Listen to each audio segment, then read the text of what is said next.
นะ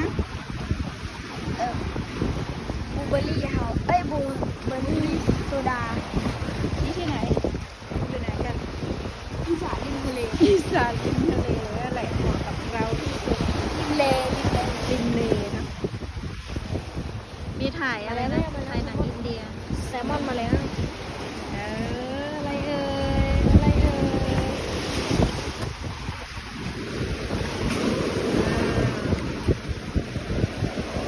สามริมเลก็เลยกินปลาดุกยังไงนะ